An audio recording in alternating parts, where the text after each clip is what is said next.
This is Helping of Happiness, episode number 163. Today we have on Jennie Dildine, the LDS mission coach, and she's talking to us all about how to help return missionaries adjust back to home life.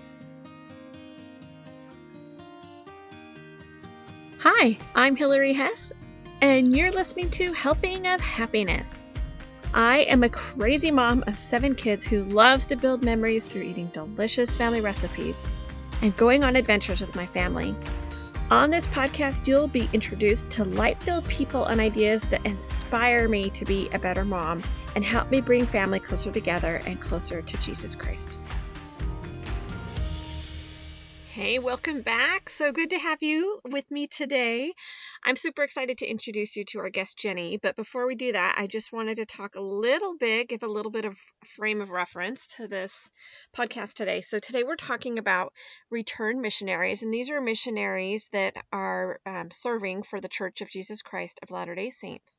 My daughter has been serving for 18 months as a sister missionary, and she gets home today, and I could not be more excited. I am so pumped. So as a missionary, they get to call home once a week and FaceTime, but they don't actually get to come home for the whole time that they're out. The girls are out for 18 months generally, and the boys are out for 2 years. And so it's a really long time when they're away from family. So we've really missed her, and she's learned and she's grown so much. And we're so happy that we've been able to share in those experiences, but it's also been super, super hard for her and for us. So we're just so thrilled. So I recorded this with Jennie a few weeks ago, and I'm really excited to air it for you today. So missionary work has been a little bit tricky for missionaries during COVID. There were times they were shut down. They were stuck in their apartments for sometimes months at a time where they couldn't really go do hardly anything except for maybe a little grocery shopping. There were other times when missionaries were out and had to be just sent home from those countries. They'd loaded up these huge jets full of all these missionaries, especially overseas, and brought them back to the U.S. And that was sometimes a reassignment, or they'd have to wait, or maybe they just came home for good. So there's just been missionary work's been very, very interesting just during this whole pandemic. So anyway, it makes it a little bit been tricky for these missionaries to adjust back to home life, even when you're serving a more traditional mission. So I'm really excited to be able to listen to what Jennie has to teach us about how to help these missionaries who are either coming home because they're ill, or because of mental health, or because of some other, there's like a million different reasons that could be in or out of their control. So after we talk to Jennie, we have our little Spoonful of Spirit with Lindy Schock from Enoch Studies, where we get to have a little spiritual uplift from her. And then also to finish it up, I wanted to I wanted to give you a chance to listen to this beautiful song that my daughter Cassidy sang with her missionary companion on her mission, called Hold On To Me by Lauren Daigle. So I hope that you enjoy this episode.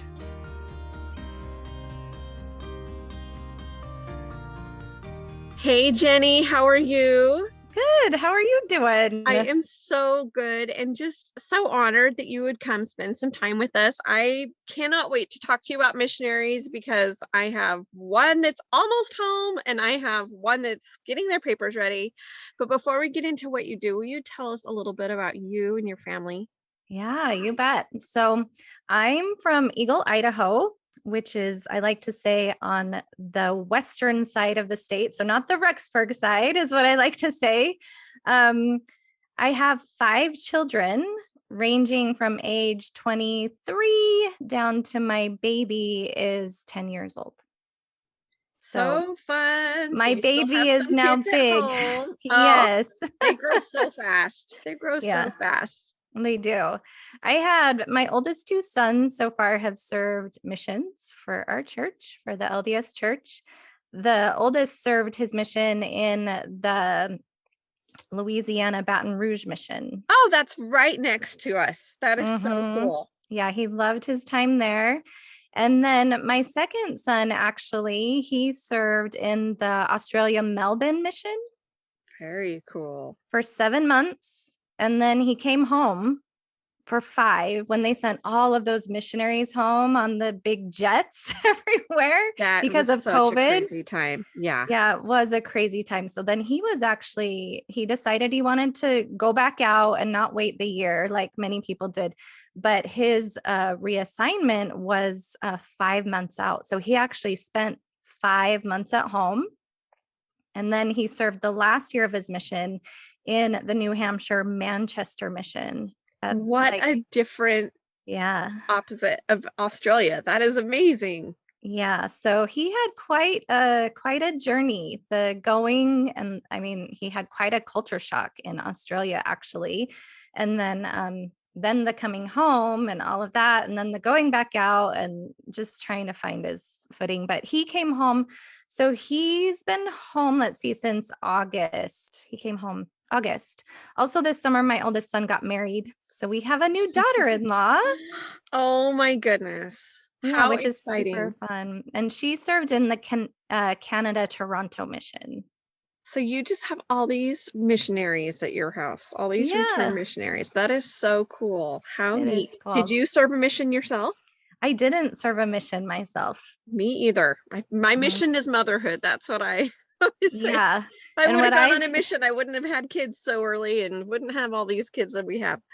yeah, and what I say is my mission is helping the missionaries. That's kind of what Yes. I've made my mission. So, Well, I'm super excited to talk about this mission. I like I was saying, my daughter gets home in 3 weeks, so I it'll am be so so fun. excited to see her. She's been out year and a half because the girls from our church, the Church of Jesus Christ of Latter-day Saints, we served for a year and a half and the boys for 2 years. So I have a son that's getting his papers ready and hopefully we'll have his call in the next month or two. So, That's so exciting. woo! So, but Lots of let's emotions. oh my goodness. It's such a bittersweet thing to see your kids Mhm. fly, but you're like, oh, my heart's dying, but I'm so happy you're making these awesome adult choices and doing good things. Yeah, So, and helping others. I mean, all the things that you want your kids to do, but it's hard. It's been really hard being apart and then just seeing her struggle. It's like, oh, I just want to jump in there and help her.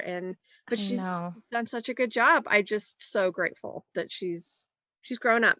It's been cool. We both have, I That's what guess. happens. Yeah, it is hard. And I think that's one thing just right up front, since you mentioned it, is like, I think, especially as moms, of our church, we sort of think like we have to be happy all the time about our kids serving.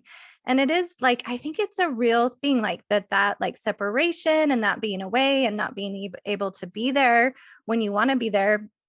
I always just encourage moms to really like, it's sort of like as moms of missionaries, we kind of hold this duality. It's like I think of holding hands with two ideas instead of thinking I can't, feel sad, otherwise I don't feel happy, or I can't feel happy, otherwise then I can't feel sad. We kind of have this duality of like, no, I want them on the mission. And this is actually really hard. And to just allow yourself all of that space. Like, you get on some of the Facebook groups and stuff, and they're like, I know I shouldn't be sad. I know I should be grateful. Or like someone gets on there and has a post that's like, man, I am like crying every day. Is there something wrong with me? And the moms will say, listen, this is a blessing. You should be grateful that they're gone and that they're serving. And what I would say is like, just feel whatever you need to feel. And you're going to have all the feelings. I mean, most of the time, I would think. For us, it's Yeah. so bittersweet. It's like the best thing ever for that phone call every week. But then it's Yeah. depending on how they're doing and how you're doing, and it can be rough. It can be really Yeah. hard. And just to allow all of it and just Mhm. be like, okay, this is part of the mission experience too. This is part of the mission experience too. And not judge yourself or berate yourself for anything that you're feeling. Well, you're making me feel way better because I definitely have had my emotions run the spectrum all in like an hour's time every Yeah. day. Yeah, totally. So, and I Totally. think it's so good, at least for us. I've really liked that my other kids could see that this is hard. This is not like this shiny sugar coated thing that you're going to go and yeah, they come home and say it was the best 2 years or whatever. But that's because they've grown and they've learned. It's not because it was really fun. Yeah, So 100%. I think that's 100%. always a good thing for the other kids to see and keep in mind that, yeah, you're gonna be on your FaceTime call with your family and you might be crying every week. That's what we Mhm. were doing for a long time. It's really Uh-huh. tough. It is tough. There's a lot of really challenging things about it. And what I will say about that, about the mission, is that, anytime this concept of like holding space for both emotions, anytime we're going through like transformational growth, which is essentially what happens on the mission. Like Mhm. we actually like change, I like to say, even our brains. Like our brains are actually different. We're thinking different thoughts. We've experienced different emotions. We've had different experiences. So anytime, like think about when you had your first child, or think Oh, about when you got married. so crazy. All these huge changes. Huge changes. Yeah. There's identity shifts, there's Mhm. like concept shifts of how you see the world. There's all of this stuff going on. And anytime, the mission included, that we introduce this like transformation or identity shift, it's going to be hard. Yeah. It's just going to be. Yeah. And so, like, as much as we can, is like normalize that for our missionaries, normalize that for ourselves, like that there's nothing wrong. I think it's so important. Yeah. Oh, I'm with you 100%. This okay, I'm just so excited to talk about all this. Okay, so I'm ready to just dig in, but I guess we should hear a little about you and how you started doing all of this. When did you get into this coaching and what kind of prompted you to get into coaching with missionaries as your niche? Because that Yeah. isn't one that I've really even heard, as I've heard, of lots of friends that are life coaches, but that's kind of a Hmm. unique one that I'm really excited about. Yeah. So basically, I started like my interest and my own coaching journey several years ago. And I just remember it was actually coincidentally when my oldest son went on his mission. And I was like, at the same time, my youngest daughter started kindergarten. Mhm. And I just was like, who even am I? Like, what do I even want? Like, my kids are starting to leave now. It was like very challenging to send my oldest out on his mission. And I just remember like crying all the time and being like, I don't know what I want. I don't know who I am. Like, I don't know if I even want him on a mission. Like, what is happening right now? And I just remember one day I was in the bathroom crying to my husband, and I'm like, I don't know what to do. I don't know who I am.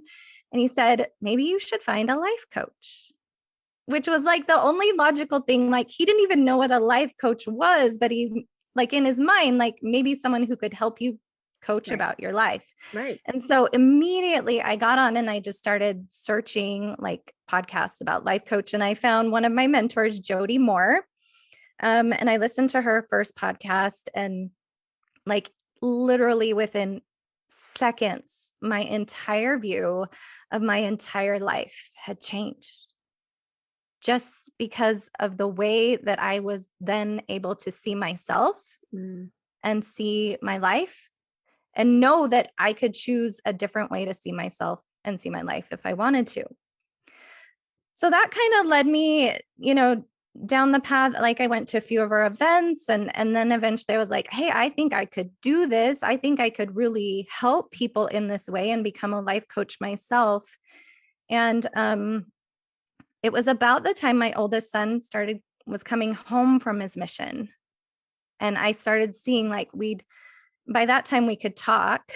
When he first left, we couldn't talk. Oh my We talked goodness. twice What a a year. change.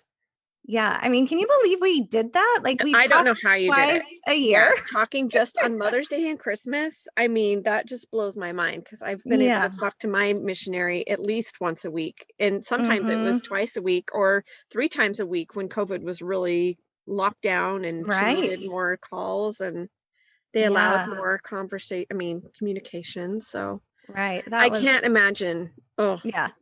I remember the day the announcement came. I think it was from President Uchtdorf at the time that said, guess what? You get a call every week. And I was like, yay, so awesome. But I just started observing in him, and with all of these tools I'd learned through coach training and all of that, I just started observing in him this dread Mm-hmm. about coming home Mm-hmm. and this anxiety about coming home Yeah. and like not knowing what's next and not knowing who he was going to be. Mm-hmm. And I just started thinking like, you know what, we teach our whole lives. We like encourage our children to go on missions, and we even like offer mission prep classes in our Mm-hmm. stakes, and you can take mission prep at like many of the schools, the, you know, church schools. But we never teach our kids how to come home. And you know, I know, like for me, I was like, I think that this is something I could help with, just knowing what I know now and having all Yeah. of these tools. And so I went ahead and just like decided I'm going all in on missionaries. I actually started just only working with return missionaries. That's kind of was my niche. But as I worked with return missionaries, I would have more and more moms who had currently serving missionaries reach out to me and email after email after email, like, can you please help with this? Is there any way you can help with this? And I'm like, yeah, I would love to. I'd send, you know, emails. Here's my podcast because they can listen on Facebook. They'd get on my email list. And then the more I worked with like currently serving missionaries in this way, the more I realized we could actually, if we could get these tools to missionaries before they leave, how much impact and how much power that would have, like literally to change the entire trajectory of their mission. And so right now I'm kind of in this like, well, I do some of this and I do some of this and I do some of this, but it's just been like so rewarding, like to feel like I'm making a difference. I went ahead and I got some advanced training in faith-based coaching tools from Jody Moore. So I feel like I'm just perfectly equipped to kind of do this, you know, that's faith-based with missionaries, with members of our church, the Church of Jesus Christ of Latter-day Saints, to really see it and help them in this way. Up to this point, I've worked with close to 100 preparing, currently serving, and return missionaries one-on-one. Wow. That's so incredible. Yeah. Ah, what a cool job. I love it. Yeah, it's super fun. And so like just to see like when you see them, and this actually happened with one of the missionaries that was on the mission, I had a call with him and I was talking to him and he had one of those moments that I had. He was like really struggling. He was ready to go home. He was ready to throw in the towel. And his mom's like, can you just hop on a call with him? I hopped on that call with him. And he had the same moment that I had years ago in my bathroom, listening to how if I could just change the way I view this, I can change my life. He was like, wait, what? Like, if I don't have to be at the mercy of my companion or my circumstances or my mission president or who's asking us to dinner or any of that. Like I can be empowered to create whatever mission experience I want. And it was like in moments, his mission changed, like literally. It's amazing the power of thoughts. Oh, that's Mm-hmm. so incredible. Okay, I would love some ideas if you could give us Okay. some because Yeah. I feel like I'm also one of those desperate moms right now. I'm desperately like I think especially after having this missionary out, I'm desperate to make sure my other soon to be missionary is ready to go. But first, I Mm-hmm. need to think about this one that's coming home because that's more emergent in my life. Yeah.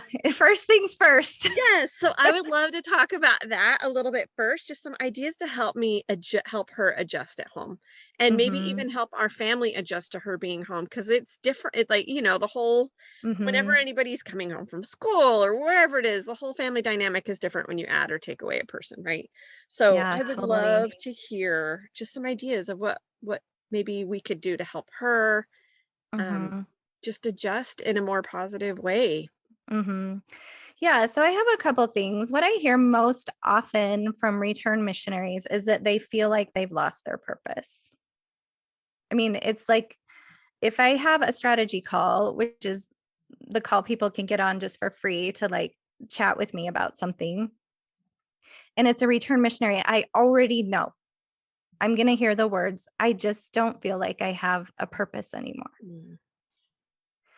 And so what I like to offer here, and something you can maybe offer to your daughter or anyone that's listening can offer to their children, is that the definition I like to think of with purpose is that a purpose is just a thought, that it's our thoughts about ourselves, and it's our thoughts about our role in the world. So when we're on the mission, we're given Preach My Gospel and all the other tools, the White Handbook and all the little tools that we're given on the mission to be a successful missionary. And in that, someone gives us our purpose. I think right now it says something like invite others to come unto Christ and the restored church or something like that.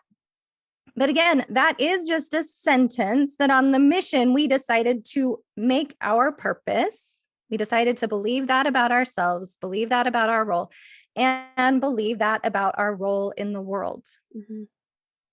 And so when missionaries come home, they're like, I just don't know what my purpose is. I don't know how to find my purpose. And what it is, your purpose is just a choice. It's a choice to think something different. It's a choice to decide what are my thoughts about myself now? What are my thoughts about my role in the world now? So I don't like to think about purpose as like something ethereal or out there, or something that like God reveals to us. Like we literally get to decide what we want to think about ourselves and our role in the world, and what we want to think about, like what we're doing next. We totally get to choose. You have these great little email thread that I've been on from you right now. That's all about, your 3 different steps to helping your missionary come home. Yeah. And one of them, one video that I watched was when you were talking about how just helping them be really busy is not necessarily a good thing. Will you go into that a little bit? Because that was one thing that I thought, okay, I need to remember this. I need to give her some space when she gets home and not just book her up. Yeah. So I love that you bring this up, because this is like the number one piece of advice I hear from like moms or ward members, right? Or which is not necessarily useful. It's like, just stay really busy. Yeah. Go to the temple, read your scriptures, stay really busy, get a job, work 40 hours, whatever you got to do. But what's way more important than that busyness is how we're feeling, and that we make enough space to feel exactly what we're feeling. When we get into this busyness, we can just mask and kind of put all of our feelings, like, I'm going to go to work just so I don't have to feel a certain way. So I don't have to feel sad, or I don't. And so what's even more important than what you do, this is what I like to say, what's more important than what you do is way more important what you think and how you feel. That is I love that tip. I think that's so good, because I do find myself doing that just in my everyday life. Even when I am just way too busy, I don't even realize what I'm feeling, because I am just running every direction, right? And it's like, why am I such a disaster right now? It's because I'm not just settling down and recognizing what's really bothering me and then addressing that and moving on, just feeling it. It just is never a good thing. So I love that so much. There's a lot of missionaries that also, I think it's hard when they're maybe not serving that full-time mission that they think that they're going to serve, whether they're sent home for illness, or they are sent home for mental illness, or like COVID, there was a bunch of people that came home. I mean, those are not the only reasons, right? There's like a million different reasons why a mission could not maybe be cut, that maybe is cut short. What kind of things do you have to help those missionaries and those families? So what I find with these ones that come home earlier than they expected, they have all of the stuff that like a return missionary would have, that serve the full 18 months or serve the full 2 years. But then they have this other piece that is like a lot of guilt and shame about not being able to hack it or not being able to do it well enough. So not only do we have this piece of just like trying to figure out like what on earth, who am I now that I'm home? They have this other piece that's like, what even happened on the mission?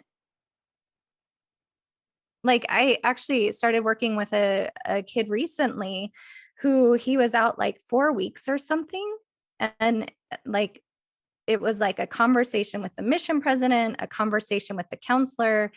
And like he's like, the next thing I knew, I was on a plane headed home. Mm. And so just they have this, as opposed to someone who comes home, they've done the whole time, right? They feel really like confident and successful about how hard they've worked and how much they've accomplished. These missionaries who come home earlier than they wanted to are left trying to just like figure out what on earth happened. Like, what's wrong with me? Why did this happen? A lot of thoughts like, was this even God? Like, I disappointed God in some way, or I disappointed my parents in some way. So as far as coaching goes, there's just a lot to like work through with that kind of thoughts and that kind of mindset and those emotions, right?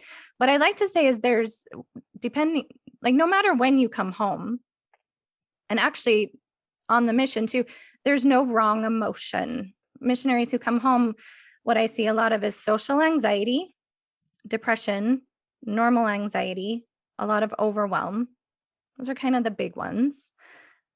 And then they start to think, if I feel this, so there's something wrong. And there's nothing wrong. You're just a human having a human experience. And it's all totally fine. I highly recommend, actually, especially missionaries who've come home earlier than they've expected, that they get some outside help, whether that's counseling or whether that's coaching. It's just, there's a lot more to like figure out and process. They have these unmet expectations, and that's a lot to like, and a lot of the questions is to like, why am I home, or what happened? All of those questions we don't really know the answer to sometimes. And so it's just good to have someone to like think through that, help them regain their confidence, help them, decide what their purpose is now. So it's all the same, I think, as a regular RM. And I don't want to say regular RM, but someone who's served the full time, except there's just this other piece that feels like either not fair or like unmet. Do you know what I'm saying? Yeah, or just sad, or even just disappointed. There's so many different, I bet there, and I really don't think it's even just one emotion, right? Like you were Right. saying, it's probably this range of emotions that you're feeling. Mm-hmm. So, yeah. Yeah. I would also say these ones that come home earlier than they expected is we also kind of have this idea, and I've seen this with many moms too, people who support missionaries. They say to me, like, they can't come home, otherwise they won't be able to keep growing and progressing. And Well, we should never yes, say that. that's totally untrue because we're always growing and progressing. Yeah. We should never, please don't ever use those words with a return missionary, no matter when they come home. Like, the mission's over, we're done growing and progressing. What I've actually find is these missionaries who've been out just 6 months, they're home, they have more change and transformation and growth, maybe even than the missionaries do, just because of what they have to go through, like the self-compassion, the self-love that they have to tap into. Way more than if everything was just going magically the way they wanted to on the mission. I think that is so true. I think that is so true. Yeah. What a great way to point it out. And I think that as a friend or even as a parent, I think that's a good thing to keep in our minds too, as we're watching them Mm-hmm. kind of power through all of that, is to remember that it's probably a really tender time for them. And we just got to encourage, I guess. Is that kind of what Mm-hmm. you would say for us, that, Yeah. because I can't do the inner thought work like they can, but Right. what could I do to support them in This kind of is finding that path? what I always think is, I always think of our emotions as the fuel to what we do. So as often as possible with my children or with these missionaries or with my friends or with my family, as often as possible, is if I can create love, then I'll know what to do. I'll Hmm. know what to say. Hmm. And what I also teach is love is not just something that just happens, it's created by a thought. So, like, even if we talk about like your daughter who's coming home, what kind of thoughts do we have about her? Oh, I mean, I just love her so, so much, right? I'm so Mm-hmm. proud of her and Mm-hmm. really excited for her that she is finishing this chapter and starting something new after that. I think Yeah. there's something really special about watching your kids grow up and make adult choices. And Yeah. And so if we can still keep those thoughts, mhm, like if she goes through like a depressive episode, or if she's mhm, like really struggling with social anxiety, and if we can still keep the thought, I'm just so proud of her, mhm, that creates the love. And then that love will drive a set of actions that will help you know what to say to her and help you know what to do next. What often happens actually is what's called mirroring, is like a coaching tool that I use. Is what happens sometimes is it's actually like a physiological thing that happens in our brain. It's a way that our brain thinks that we're relating to someone else. So if I came up to you and I was like, oh my gosh, I won the lottery, I'm so excited, like you would meet mhm. that level of like excitement and energy. And our brains just do this. So what we have to be careful of is like when daughter's anxious, we don't want to be anxious about our anxiety. Yeah.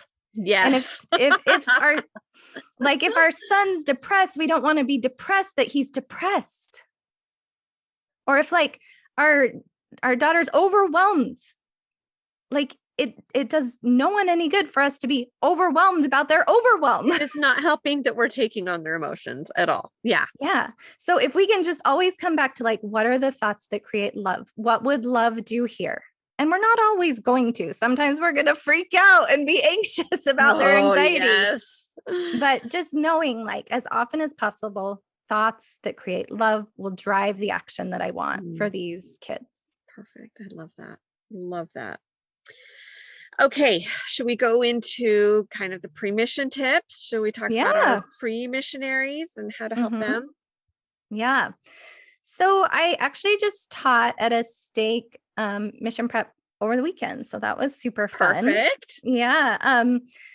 So I think there's a few things um, with missionaries, especially preparing, is some of the things that I would encourage like parents to teach is not what to do. Like people say, people will say, I'm going on a mission. And then everyone's like, here's a list of things you should do.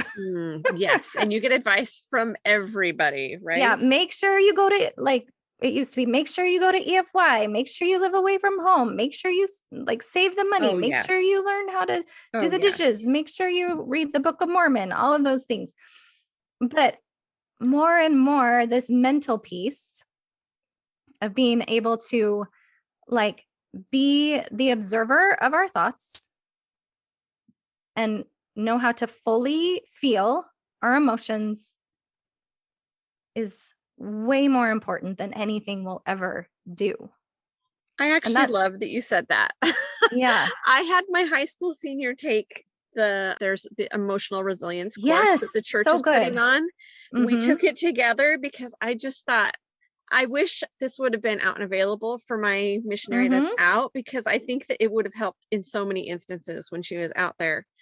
But he has an even harder time articulating his emotions and his thoughts and what he's feeling. So I'm like, we really need to just understand what all this is. And it was very like introductory. It didn't go into Mm-hmm. anything super deep, but at least it gave us a place to start for conversation and how to identify some of the emotions and just so that if Yeah. we need to go deeper, or if we see there's an area, oh yeah, that is definitely an area we need to kind of beef up on. So I'm Mm-hmm. so glad that you said that, because that was kind of for my little list for my missionary. That was Mm-hmm. at the very top, because I just thought that that's a tool that he really would need. Yeah. And I highly recommend that. That's an Okay. awesome course that the church has put out. That emotional resilience is so important. It's this idea that if we know how to regulate our own emotions. And if we know how to observe our thinking, Yes. then like literally nothing outside of us can affect us. Mm. We get to decide how we think and feel. It's that like emotional maturity, emotional like ownership Mhm. of what we're creating in our lives. And then if we have a companion that is just really not nice to us, we know how to like manage that, how to think about it, Yeah. what decide how we want to feel. It's just so powerful.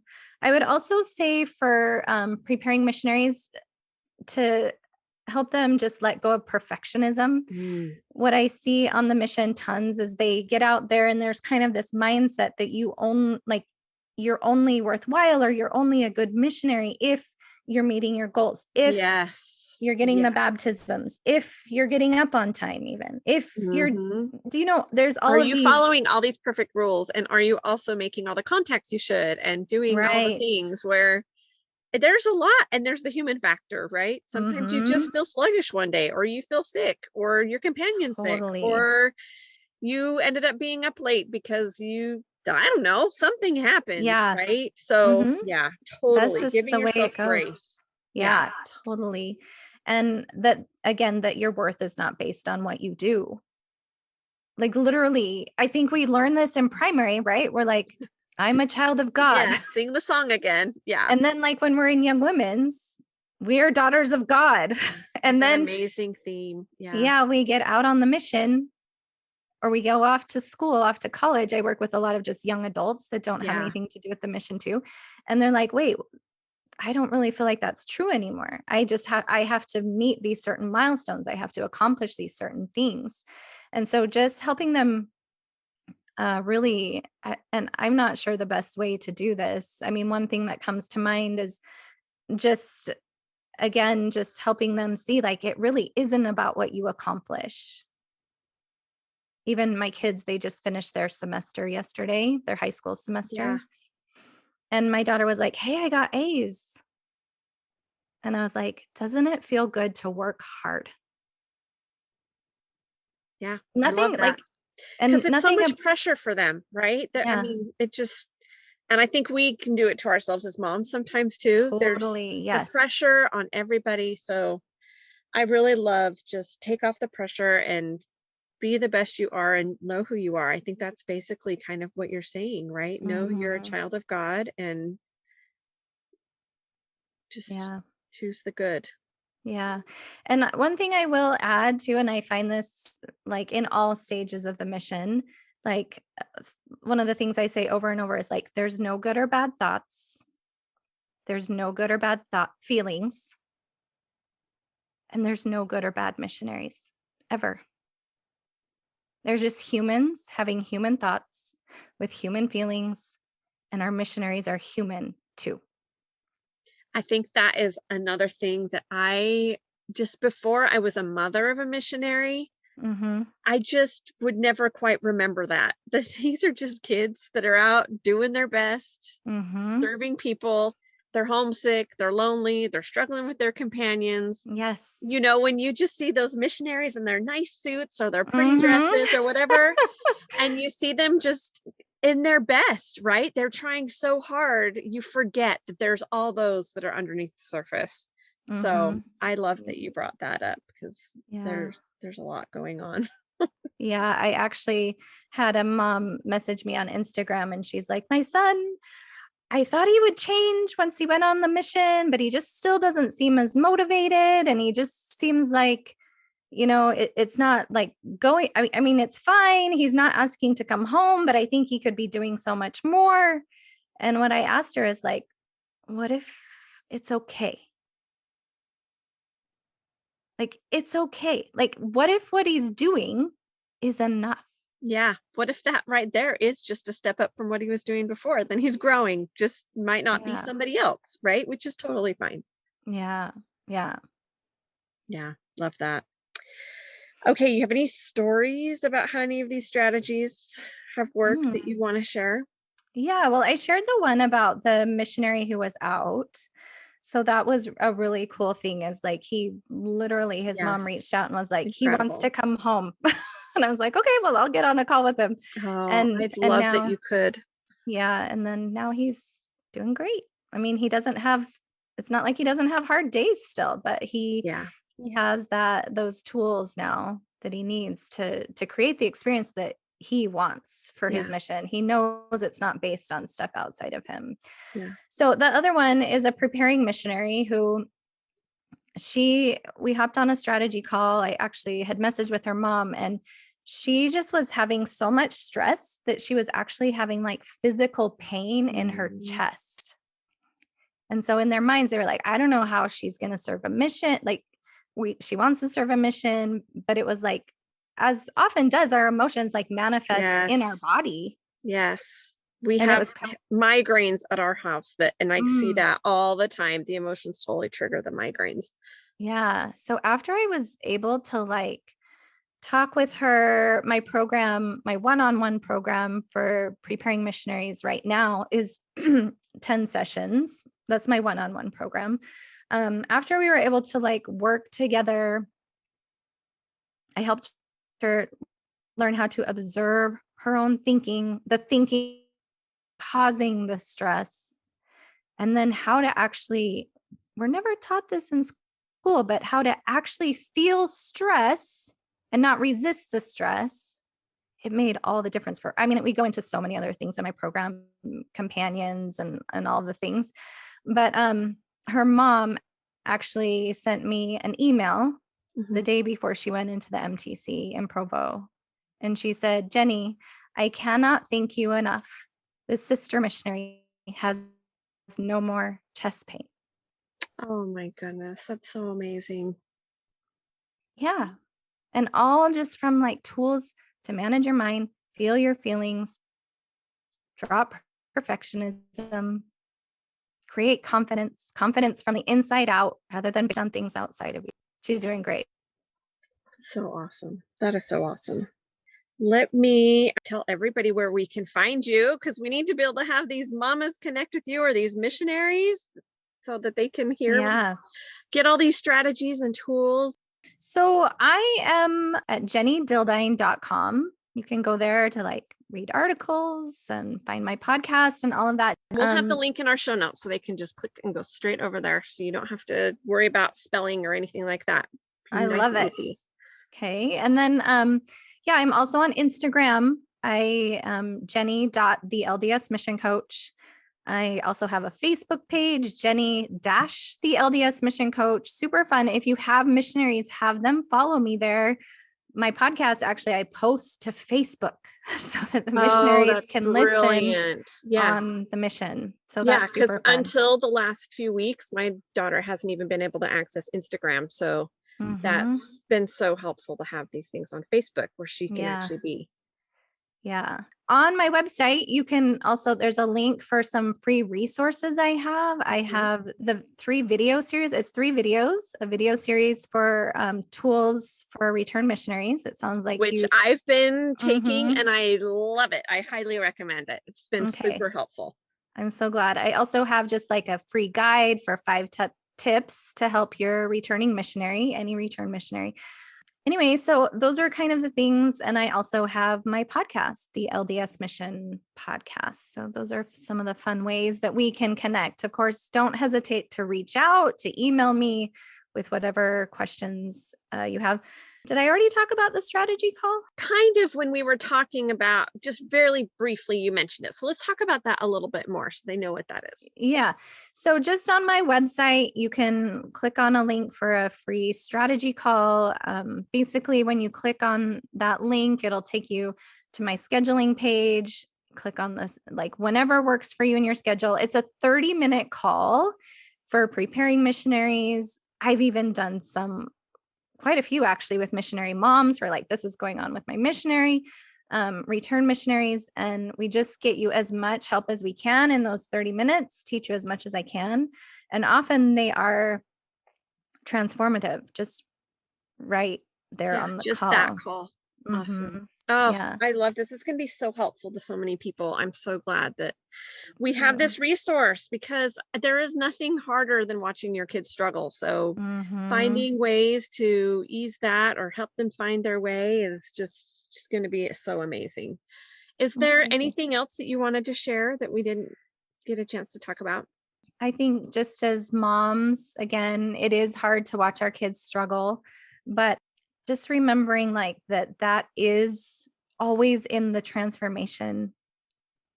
There is struggle always. And that's been true since the beginning of time. Yes. So we can show up even more powerfully as moms when we know that the struggle's okay. And this is not to say that we don't like jump in and try to help or try to love or any of that, but is one of my go-to thoughts always is like, nothing's wrong here. This is true for me. Like when I'm like, I'm having a terrible day. I want to stay in bed. Can we just watch Netflix the rest of the day? Nothing's wrong here. And it's one of my very favorite things. One of my return missionaries, he'd been home from his mission, 3 years, and he was still just struggling. That's one thing I will say is you don't have to wait a year or 2 years of struggling. Like just meet with me, we'll get it figured out. Yes. Yeah. So he'd been home 3 years and still just really struggling. And in that first session, I was like, listen, nothing's wrong. Nothing's wrong. We're going to you just don't have the tools that you need. You're just a human having human experiences. Yes. And now super fun. That client of mine has gone on to go to the life coach school himself. Oh my goodness. How fun. Has his own podcast, is starting to coach clients himself. So it's just like we can go from really, really struggling to literally whatever we want in our lives. But always the first step is understanding that you're okay right where you are. There's nothing wrong, really. I think that really takes my anxiety down a notch as well when I'm worried about, oh no, she's struggling. But if it's okay to struggle, then you're like, okay, now we can tackle this not from the anxious perspective, all amped up. We can tackle it in a more constructive, appropriate way. Yes, so. That's right. That's right. Fixing a problem with emotion is never a good thing for me. Oh, which is hard not to, but yeah, super important. So, and then here I'll take it one step further as a coach is like, and maybe that like, it's not a problem. Maybe there's nothing to fix. Yeah. They're just humans doing the best we can and it's all fine. We're just growing and it doesn't feel very nice. Right. Exactly. Exactly. Love it. Emotional growing pains, just like our physical growing pains. It doesn't always feel very good. That's right.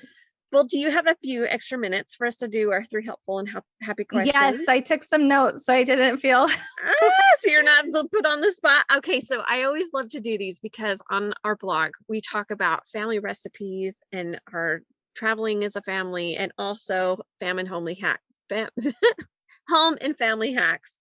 And so I would love to get to know you a little bit better in these ways, because this is always just kind of fun to hear what your answers would be. So for our first question, what is your favorite food or meal? Yeah, I couldn't narrow it down, but what I would say, my favorite food is probably chips and salsa. Oh, yum. That's a good one. I will eat anything Mexican flavor, like all the cheese, the tortillas, the chips, the tomatoes, the guac, all of that. Pico. Oh, the guac. Yeah, I would eat that every day. It's really my favorite. I'm like, the kids are like, we're having tacos again. Yes, because they're delicious. And then we can change it up and make it into a salad or change it up. I love that about Mexican food. You can have the same basic ingredients and make 20 different things. It's just the best ever. Love it. Tostadas or taco salad or burritos or fajitas or it's so good. We love Mexican food. We just went to Mexico. My husband served his mission in Mexico, actually. Oh, okay. And so, my husband did too. What? No way. Which mission was he in? He was in the Guadalajara mission. Okay. My husband actually travels there for work. We call it Oh, Guad. He's off to Guad again. But he served in the Merida, Mexico mission, which takes in Cancun. So we took oh, them fun. back to Cancun, and our kids just loved the Mexican cuisine as well. It was just so fun. Mhm. My 4-year-old had guac and chips for every meal that we were there. He just loved it. Can So, I just say in Mexico, the chips are better? oh, because they're fresh. They're so good. I And love them. also the Diet Coke is better in Mexico. I Oh, don't know yeah. what they do to it. I'm Oh, like, this is it's really special incredible. here. Yeah, it is. It's so good. We love it. We love Mexico. So Oh, we have, that's so fun that your husband also served in Mexico. I have such a special place in my heart because of mhm. my husband sharing his experience with us. And then it's just, Yeah. it's like an extension of our home base is Mexico now. We love it. So, okay. Well, we're talking about travel. What's the Yeah. best trip that you've ever been on or your dream vacation? Our family loves Disney. I love Disney. So as often as we can get to Disney World or Disneyland, we do. And Do you we're a have little a obsessed favorite with it. park? Which park do you like better? Oh my gosh. Me and my daughters are the type that just like have to check every single thing off the list. Like we can't just not go to one of the parks. Oh yeah, That's do all the things. we have to do all the things. But I would also say one of my very favorite things is we do have a timeshare in Hawaii that we get to every 3 or 4 years. And that's super fun. And especially this Christmas, actually, because we've had missionaries and you're going to start experiencing this, right? Is we hadn't had a Christmas all together in 5 years. I know we're getting there. I know it'll be at least 4 years, maybe 6 years, depending on my other Mhm. boys. Oh, maybe 8 years. Oh, I'm dying. Yeah. Yeah. So just this, any time that we can all be together, and then we have this new daughter-in-law, any time that we can be together it doesn't really matter where we are. That's kind of how I think about Yeah. it. I think that's a great perspective. Hawaii's on my bucket list. That's on the dream vacation one. We keep Hmm. defaulting to Mexico, which I absolutely adore, but one of these days, Hawaii Yeah, would I'd be be really fun curious. too. I think people either love Mexico, like Mexico's the top of their list and Hawaii's kind of down here, or they just love Hawaii and Mexico's Hmm. kind of down here. But Yeah, I need to try both, I think. you do. You should. Oh, I love it. Okay, what about a home or family hack? You actually gave us lots of hacks during our chat, but is there anything else? Mm. This is the one I came up with is hire a cleaning Oh, service if you amen can. to that. I was thinking this morning about how kind of over the years I've had one and not had one and had one and not had one, but it just like takes such a load off of my mind to know that my toilets are going to get cleaned every 2 weeks. I just it's life-changing. So if you can afford one, I highly recommend that. That's my hack. That was actually one of the best baby shower gifts I ever got was my friends pitched together and got me house cleaning for my Yes. baby shower. And it was actually when I was moving to Texas from California. And I was so grateful because I used it for that deep clean when you move out of the house, when Mhm. you're just so Mhm. exhausted. Yeah. Oh, it was the best. It was It's so, just so a load nice. off. And Yeah. and I used to have a lot of guilt, like my kids won't know how to clean and blah, blah, blah. But at this point, I'm just like, hey, this is for me. And there is still going to be time when they're going to learn how to clean. I think Yeah. you can I have a still house make cleaner sure and they teach your clean. kids how to scrub a Yes, toilet because it always needs totally. to be done. That is the truth. Oh, this has been so fun for me, Jennie. I've loved getting to know you, and I just feel so much more excited about welcoming my missionary into my house and Yes. just feeling like I can help her a little bit more and having someone that she can go to besides just me. Like, if she needs Yeah. something, I can have her on a strategy call with you, and same with my future missionary. So I I love just that. appreciate this so much. Well, And I I love what you're appreciate doing. it so much that you've had me on that. This has been so fun to get to know you too. And I've loved this conversation that we've had. Lindy, I'm so glad to have you back. It's been a while since we've been together, and it's just so fun to have our little spoonful of spirit segment back here. So, what are we talking about today? Today we're talking about Abraham and Isaac, and how Abraham and Isaac parallel Heavenly Father and Jesus Christ, their stories. So Abraham and Isaac are a type of Christ, which there's a lot of types of Christ in the Bible, especially the Old Testament. And it's just fun to go through and see how many minute details there are that are similar in types of Christ.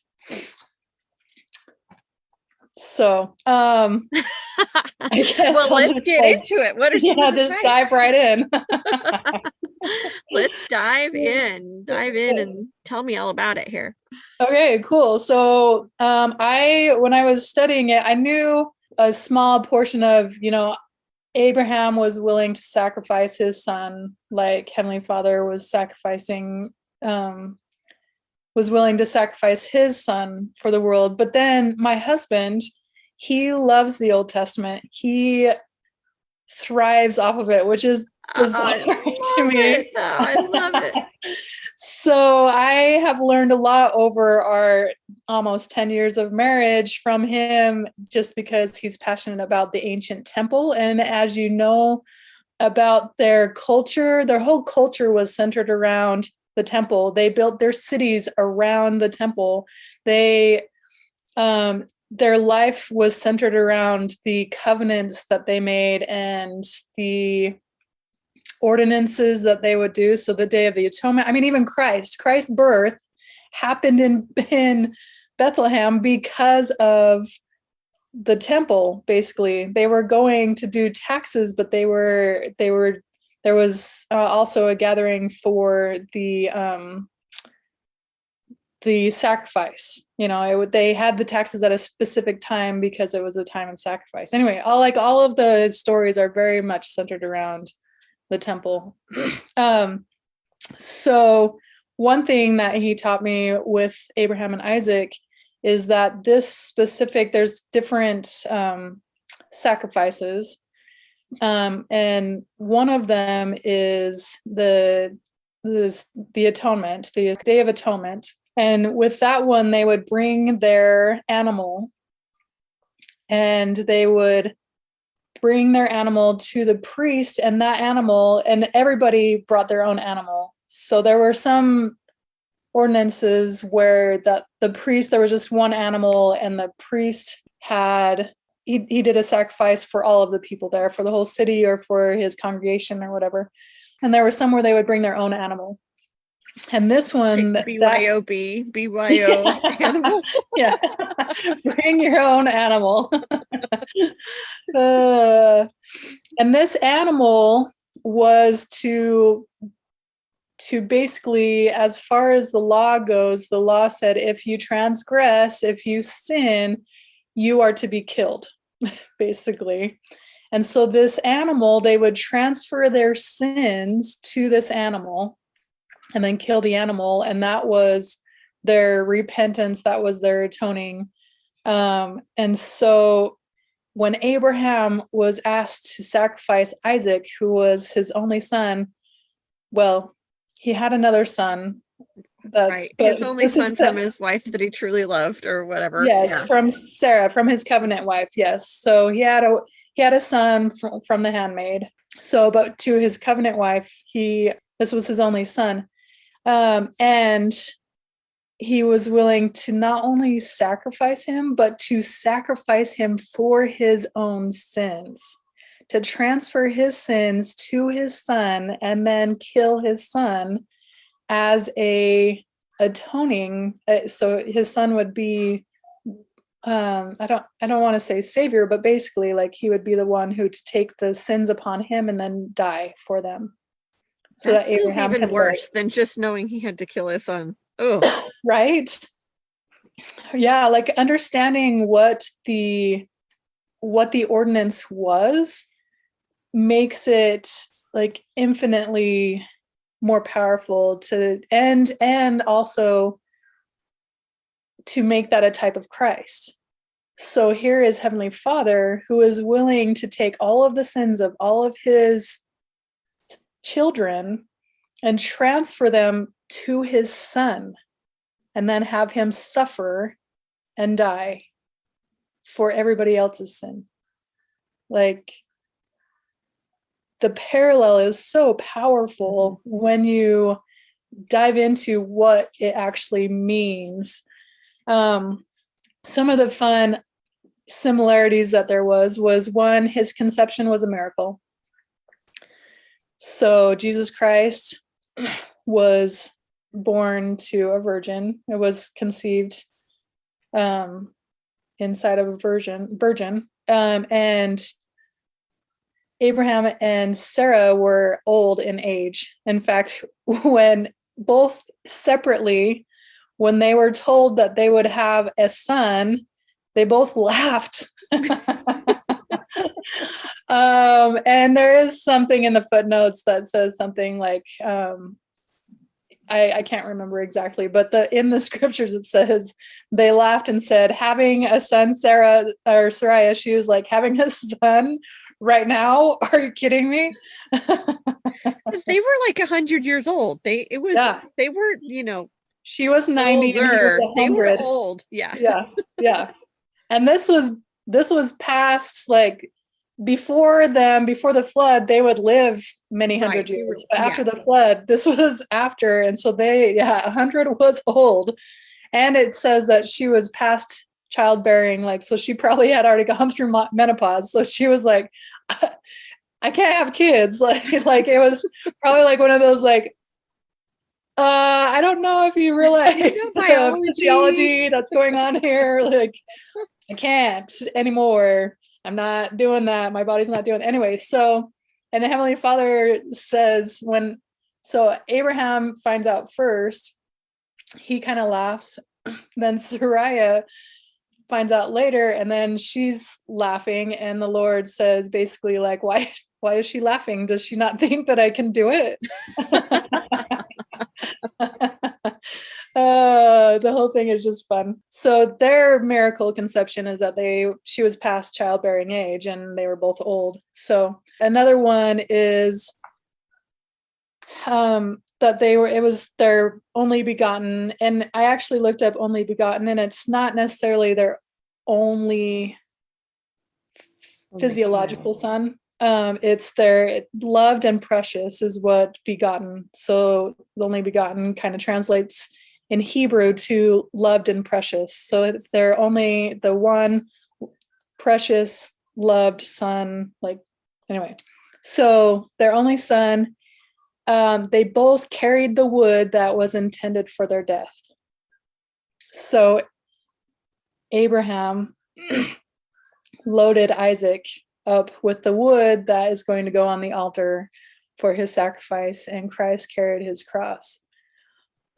And I wonder when I read that, I'm like, I'm pretty sure, like, if you are going to sacrifice your son, and it is many of the scriptorians believe that Isaac was older and was in agreement with Abraham, and so he was a man, not a child, and he was willing to be sacrificed. And so in my mind, and this is where the type of Christ really, it's planned out, and it's like Heavenly Father is doing it for a reason. It seems like if you were going to sacrifice your son, you would be carrying everything. Like, you're like, right. I'll do everything. You just go show up. but instead he's loading him up with the wood that he's carrying. And that can only be because it's a type of Christ, really. Like, if you think of the situation, he was led like a lamb to the slaughter. So in Genesis, in the Abraham and Isaac, it says, Isaac says, where is our animal? And he says, God will provide the lamb. So it's a little bit roundabout. That one, led like a lamb to the slaughter, is roundabout with Isaac, because his father says, God will provide the lamb, basically you. And then Isaiah says it about Christ later, that Christ is led like a lamb to the slaughter. He was named by God before he was born. This is the first time I ever really noticed that when I was reading it. Was this? I mean, how many times have I heard or read that story? Hundreds, probably. Yeah. But it didn't even dawn on me until this particular reading this week that they called him Isaac before he was even conceived. So that was really kind of interesting. And it really was the same where God goes to the parents and tells them, goes to both of them and tells them, you are going to have a child and name him this, name him Isaac, name him Jesus. Then we've already talked about him being killed as an offering to atone for somebody else's sins. That is another one where that's probably the big one. Yeah, well, and I didn't realize that with the Abraham and Isaac part, so that's really interesting to think about for me. Yeah, that's a fun discovery. One, and then the other one we kind of talked on is his father was willing to sacrifice his son because of love. So, and then the last one is that each one inherited all that his father had.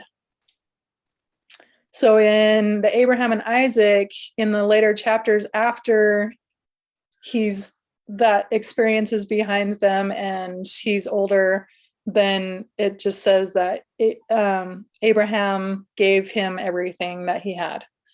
And then also, as we know, Heavenly Father has promised Jesus Christ everything that he has, and we get to be shared.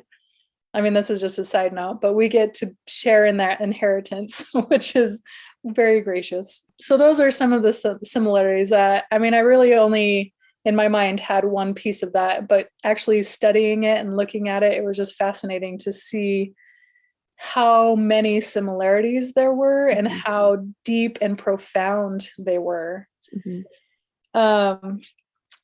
And I also thought about why types of Christ. Why are there so many types of Christ? And I believe, especially in that day, I'm gonna parallel, or I'm gonna apply it to their day, or Christ coming and recognizing that it was Christ, but and then also in our day. So in the Old Testament, thousands of years before Christ is born, they have all of these stories that parallel Christ, and they're taught and heard and read for thousands of years and many generations. And I believe that was so that when Christ came, they would be able to see the parallels and see it being fulfilled so that they know that this is Christ. But then also for us now, reading these stories and knowing Christ's story, seeing the same parallels and realizing that really was Christ. Really, for everybody who knows these stories and reads these early stories, it's being able to see that God was setting things up from the beginning of the world and preparing the world for Christ, and also preparing for the people who would come after Christ to have the stories so that they can see the same parallels. It was just really fun to learn all of this. It's incredible. And I'm so glad that you're sharing it with me, because I haven't dug this deep into Abraham and Isaac yet. So I think that it's so great. I love that. I feel like I've learned so much from you today. So thank you. I learned so much from studying it. And from my husband. And I think that's what's so beautiful about this, is that we can all share the little bits and pieces that we learn so that we can all grow together, not just keep it all to ourselves.